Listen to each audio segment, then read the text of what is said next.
Sahabat kurma yang berbahagia, apabila kita melihat dalam berbagai kitab sejarah bahwa ternyata pelaksanaan saum itu bukan hanya disyariatkan bagi umat Nabi Muhammad saja atau umat akhir zaman. Ternyata umat-umat sebelumnya yang beragama tauhid, mulai dari Nabi Ibrahim, umatnya Nabi Musa, sama. Mereka memiliki tugas untuk melaksanakan ibadah saum. Ini tepat dengan firman Allah Subhanahu wa taala, ya ayyuhalladzina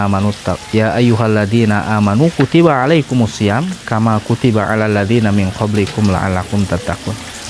Bahwa ibadah saum ini diperuntukkan disyariatkan bagi orang-orang yang beriman, generasi Nabi Muhammad dan juga umat sebelum umat Nabi Muhammad, dan tentu tujuannya adalah bertakwa.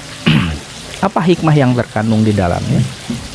Bahwa kalau melihat kepada agama-agama lain, ya, selain agama Islam, termasuk kalau kita di Indonesia melihat ada berbagai kebiasaan pelaksanaan saum, ya, yaitu mereka tidak terikat dengan sebuah perintah atau titah Tuhan, yaitu Allah Subhanahu wa taala, tapi mereka memiliki tujuan-tujuan tertentu. Nah, dalam Islam, ibadah saum yang bertujuan agar bertakwa kepada Allah Subhanahu wa taala mengajarkan bagi kita diantaranya beberapa dimensi, ya. Yang pertama adalah terkait dengan kedisiplinan. Di dalam Islam, saum dimulai dari fajar hingga maghrib, dan tentu kita menahan dari makanan dan minuman yang halal yang kita miliki, dan itu makanan minuman yang kita miliki, bukan dari yang haram. Inilah penekanan bagaimana kita di sini, sesuatu yang baik, sesuatu yang halal ternyata ada batasnya, dalam arti dibatasi untuk kebaikan kita. Yang kedua, menanamkan bagaimana hikmah saum itu juga adalah sebagai ada rasanya sensitivitas kita terhadap saudara-saudara kita yang mereka tidak ada. Bagaimana merasakan, mungkin boleh jadi kita hanya beberapa saat saja, dan sifatnya bukan selamanya. Sederhananya, bukan kelaparan kita dalam melaksanakan saum, tapi kita secara waktu memanage bagaimana kita makan dan minum. Saudara-saudara kita mungkin diuji oleh Allah, bagaimana mereka kelaparan, bagaimana mereka tidak makan, itu bukan hanya sehari dua hari, bukan hanya sebulan dua bulan. Tertanam dalam jiwa kita, diri kita, sensitivitas supaya kita merasakan apa yang diderita oleh orang lain. Sahabat kurma yang budiman, bagaimana juga kalau kita melihat pelaksanaan ibadah saum umat-umat sebelum Nabi Muhammad, seperti umat Nabi Musa, Nabi Isa, mereka lebih lama, selama 40 hari, ya, sebagaimana disampaikan oleh Ibnu Katsir di dalam kitabnya.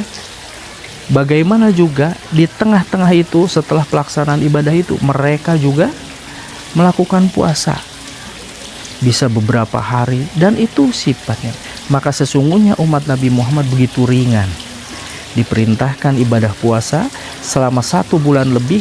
Dan Masya Allah, ya, ternyata kalau umat manusia, khususnya umat Islam, ketika beribadah mengharapkan kebaikan dari Allah Subhanahu wa taala, bahasa sederhananya, ya, ingin mendapatkan pahala, maka Masya Allah pelaksanaannya hanya 1 bulan, tepatnya 30 hari atau 29 hari, maka kebaikannya begitu sama, ya, begitu luas, hampir sama dengan 1 tahun. Baginda Rasulullah SAW menyampaikan, barang siapa yang melaksanakan saum selama 1 bulan penuh di bulan Ramadan, kemudian mengikutinya dengan 6 hari bulan Syawal, maka itu seperti qasaumid dahr, puasa selama 1 bulan penuh. Sederhananya, ya, hitungan matematis pahala, bagaimana 30 kali 10 itu 300, lalu ditambah 6 kali 10 sampai dengan jadi 360 hari. Sebuah anugerah bagi umat Nabi Muhammad ketika melaksanakan puasa selama 1 bulan, tapi kemudian mendapatkan pahala 1 tahun penuh. Nah, kalau disandingkan dengan puasanya umat sebelum Nabi Muhammad, begitu panjang ya, begitu lama ya, bahkan kemudian tadi ada di beberapa hari yang dia melaksanakan puasa selama 1 tahun itu yang sifatnya sama, tetap wajib ya. Dengan demikian bahwa hikmah puasa kita mengambil dari umat-umat sebelumnya, ternyata puasanya atau saumnya umat Nabi Muhammad pelaksanaannya ringan, namun kebaikannya begitu agung di sisi Allah Subhanahu wa taala. Itu ya bisa disampaikan. Aku qouli hada, astagfirullahaladzim. Assalamualaikum warahmatullahi wabarakatuh.